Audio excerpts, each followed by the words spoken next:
Good morning. It is a Monday right now, but this is the end of my Sunday, the first Sunday of the month. If I remember correctly, that means that it was Fast and Testimony Sunday. That's what that means. I left the Mormon church quite a few years ago, and that was actually for the second time.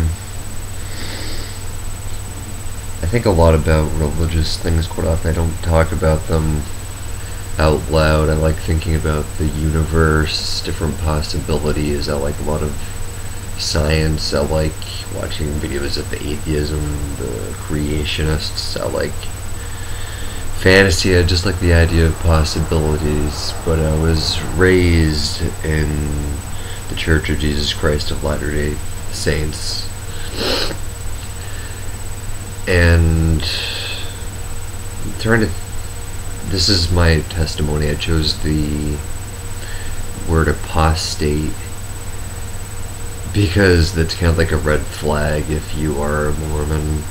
Like, you should not listen to the testimony of apostates. If anything, we're that little devil on the shoulder. No, listen to the still small, unquavering voice. That one knows what's up. I'm a little tired right now.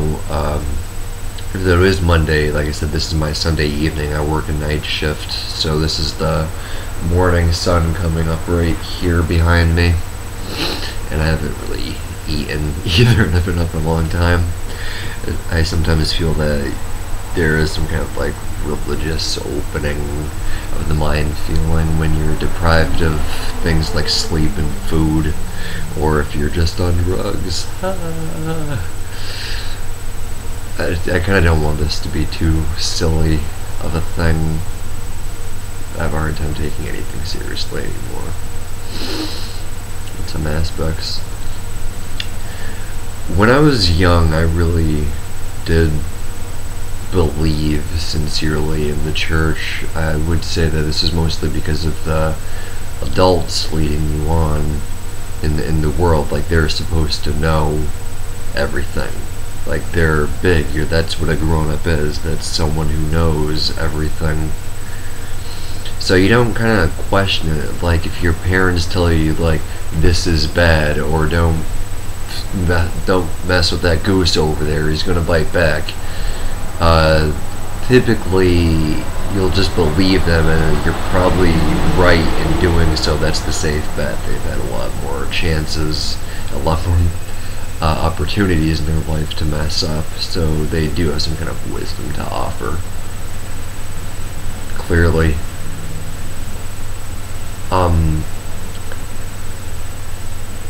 So I just kind of like took everything and started. My faith was very strong. An example of this was occasionally me and my sister and my father would sneak scary movies when my mom wasn't around. She wasn't really big on those, still isn't. And there's this movie called The Seventh Sign. It's about like end of the world kind of book of Revelations kind of stuff, maybe. I don't really remember it clearly, but there was just one aspect about it that in the plot there was a young man who had murdered his parents, and he told the police that it was because God told him to. When I was a kid, when I saw that, I remember having the distinct thought that, well, why is this a big deal then? Why is anybody arguing it? Why are they imprisoning him? Why are they talking about killing him? God told him to. It's God. God said to kill him. If God says to do stuff, you do it. That's just, he's God, obviously. And, that's childish, naive. But growing up in the Mormon church, I don't know, like, take what they tell you in stride, that they never really went out of their way to make it known to me that there were other religions, or that this might not be the truth. That's probably true of all religions, or any type of faith of any kind that you're raised in. Especially, they're kind of taught that this is the truth. I mean, nobody just wants to say to their kids, I don't know. Right? No one would say that.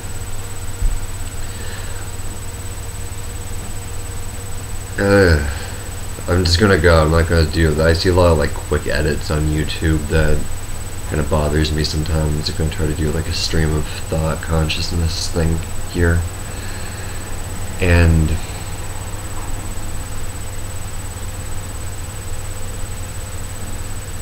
I'd say that when I first really realized that I had a doubt about it was in 3rd grade. I had mentioned Joseph Smith in class at school, public school. And, somebody said, well, who is Joseph Smith? I said, you don't know who Joseph Smith is? Don't you go to church? And they said, well, yeah.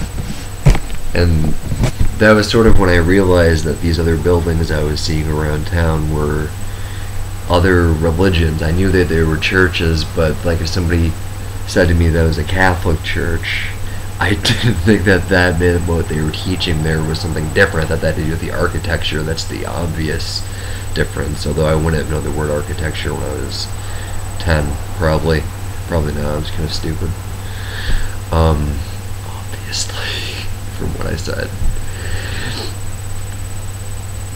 And that was kind of like mind-blowing to me, because when you're in the Mormon faith, you're taught that this is the one true one, that in the 1800s a young confused man prayed to God, and God, the man, and his son, and some other dudes, some Lamanites who had been alive for a few thousand years, were there and talked to him, and straightened all of this out. And hearing that is, I'm like, oh, well, that's good. It seems like having all these different ideas could probably be very confusing. It could probably cause a lot of trouble amongst people working together if they all think that these different things are true. And so that day in 3rd grade, I kind of realized that there were other ones, so this one might not be the right one. So then I kind of just, started doubting. Well, my parents told me that, well, maybe this isn't, that was just the start of all of my doubts about everything. Before that, I would kind of just trust everything. And that carried on for a while until high school. I mean, it just kind of was iffy. I was the only Mormon in my school at the time. There were other ones in the school district, but in my school I was the only one, except for some ones that would give like lip service, like Christmas, Easter kind of things, the free meal on Christmas especially. And I started getting into like different types of rock music, different things that would that they don't really like want you to be doing, listening to the different ideas entering your thoughts. Maybe I should do this when I'm not having been awake for 48 hours, because that was a totally coherent sentence. I'll probably just post it anyways. And I still would go. We go to the Young Men's and the Scouts service at the same time. I went to youth conference where they taught us that when you kiss somebody, before marriage, you're supposed to keep your eyes open and your mouth shut when you kiss them, because that makes plenty of sense. God's watching. And when you're dancing, they literally went around at this dance and put a Bible in between people to make sure that there was room there for God. I don't know, were they just thinking that there was gonna... No, I'm gonna keep this kind of clean, I think. But even then, just like the young men there, like they were just still normal young men at the youth conference. Like we were telling each other dirty jokes. We were looking at other girls' posterior. The posteriors of I'm male, by the way. I'm an apostate. I can grow my hair long now, and that's okay. And have a beard before marriage. and listen to death metal. I love that stuff. But it was a few years back, 2009, that I started going to church again for a while. I was injured, I was laid up, and I had to live back with my parents again because I couldn't work in order to get the type of state insurance to actually get my ACL fixed. And so I started going to church again. It was somewhere, it was a small stake, a branch, as they, no, a twig. It was a twig, that's the joke. That's a fun joke. And that was nice again. I still had some questions because I'd seen some videos on here about Mormons and a lot of stuff that they didn't actually teach us growing up. Not that I remembered anyways.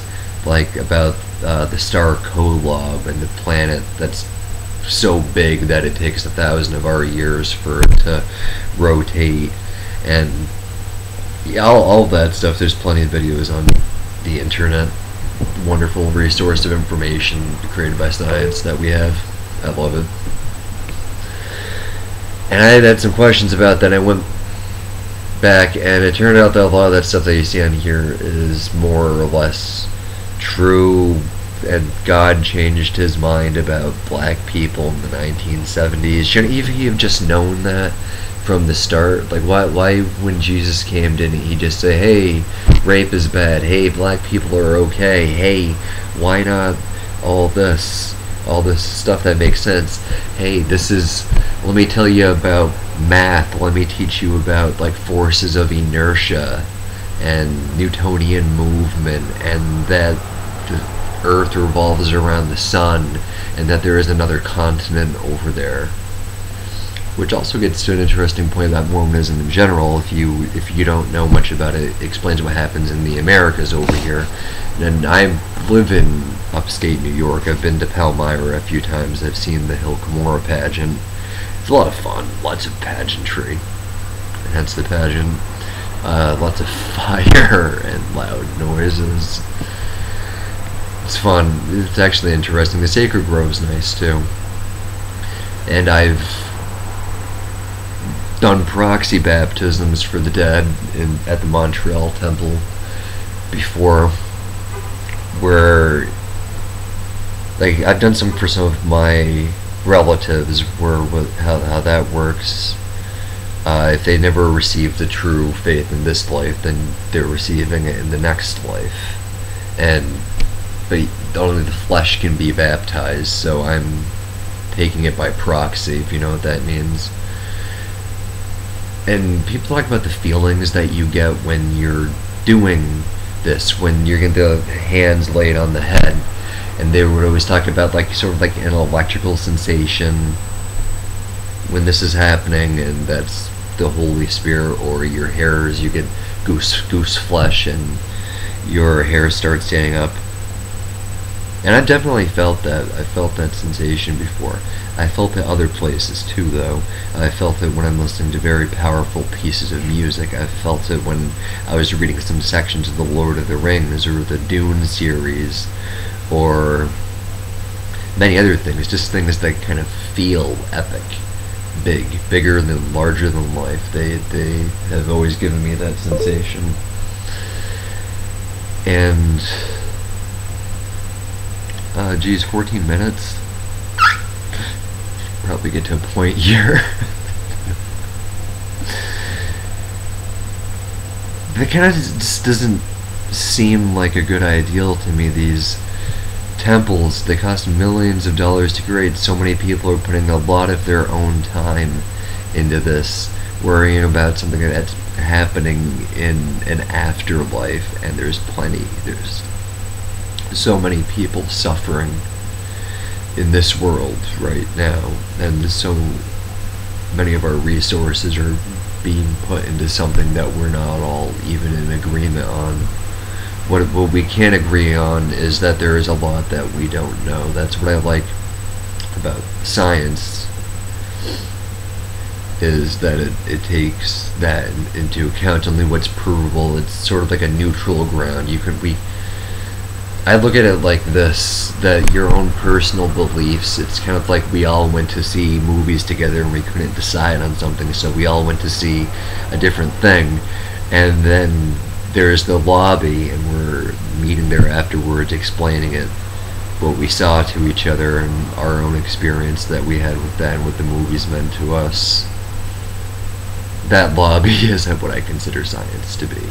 So it's sort of neutral ground, just looking at what we have right in front of us right here.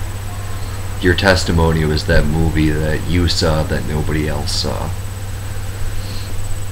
So whether or not what my personal faith is about all this stuff is sort of irrelevant at this point. I cannot prove my feelings to other people. I cannot make somebody else see the world the exact same way that I do.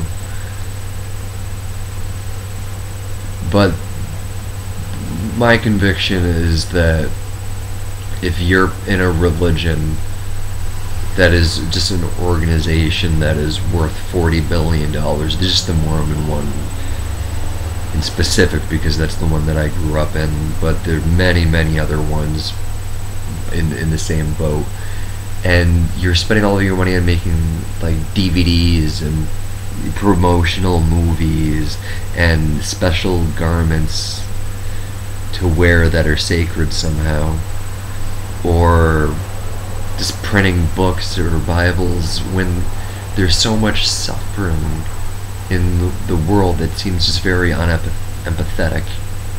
And I don't see the point, I don't see a reason to bring a God, a supreme being that made the universe, something that by any definition of any culture that's ever existed, this is a being that we do not understand. That is our definition. It is something bigger than us that we don't understand. I don't see how we could just decide that this is this being's desire and this is what it thinks when something's that much larger than us. And that this life is a test. It's a test. I don't think the test of a being as wise or as almighty as any concept of our God would be this straightforward. Like the test of Abraham and Isaac when he was on that mountain and God had told him to kill his son. Man was in his 90s. He had been waiting for the son his entire life. God told him to kill his son and stayed his hand at the last second. Honestly, what I think about that is that Abraham failed that test. I think the test was to choose the right, even when the ultimate authority of the universe is telling you otherwise. That is a true test of like the metal of the non-corporeal part of your body, if that exists, your spirit, if that is a real thing. That is a test of that. If somebody told me to kill my son, to kill my own son for no good reason, just do it. Prove your loyalty to me. No. F off. Fart you. Fart face. Don't. No, I'm not doing that. That's bad. That's a bad thing to do.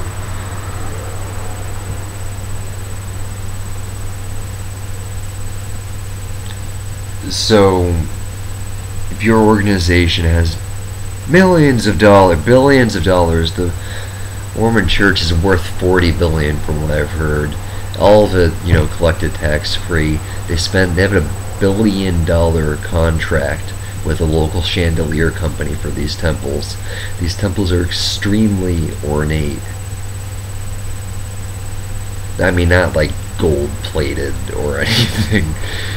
Well, as wild as the Catholic Church, honestly, they're kind of like the McDonald's compared to that, and that's like the Ritz or something.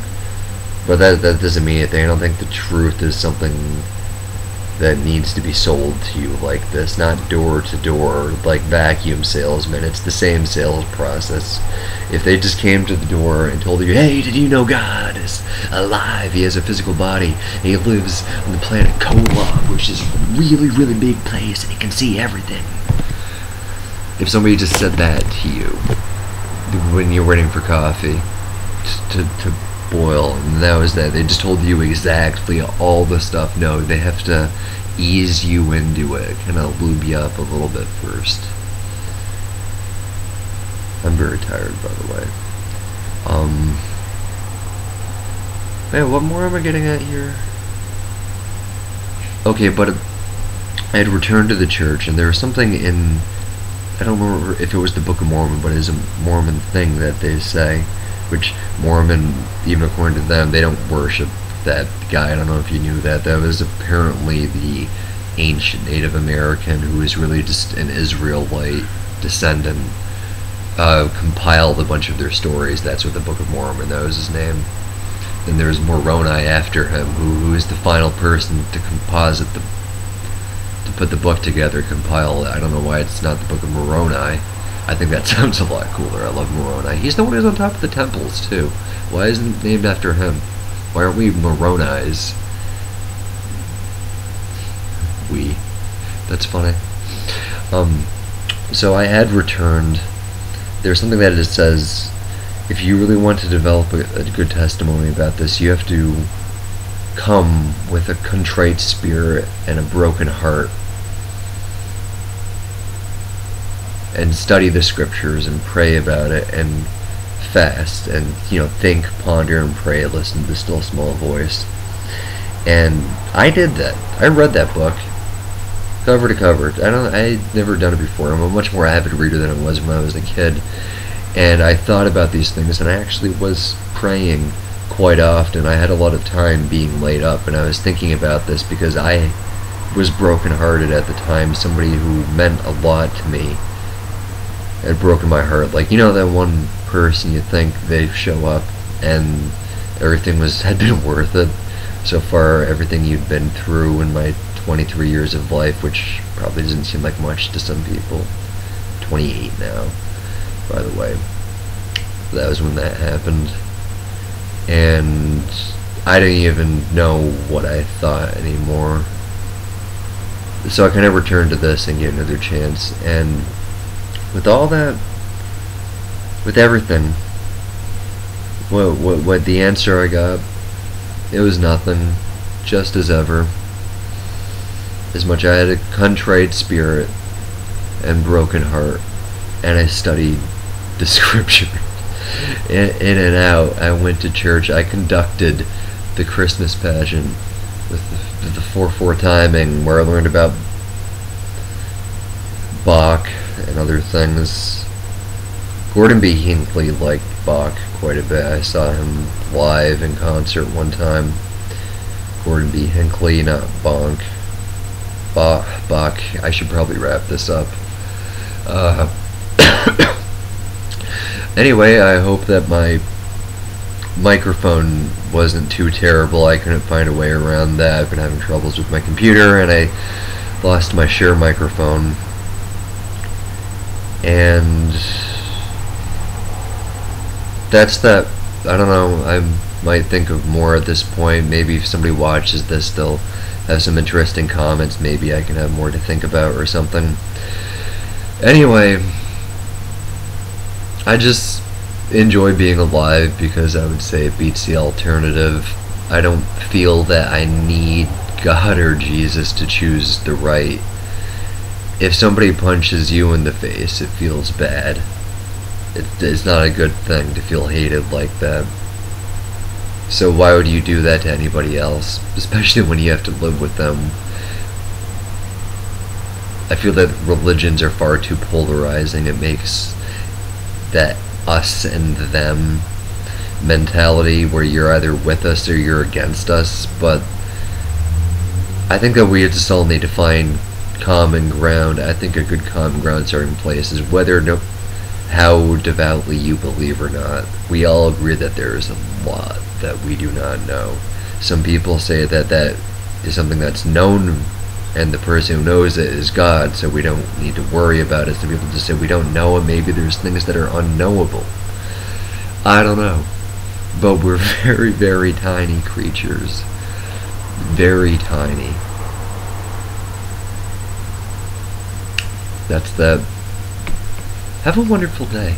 Oh yes.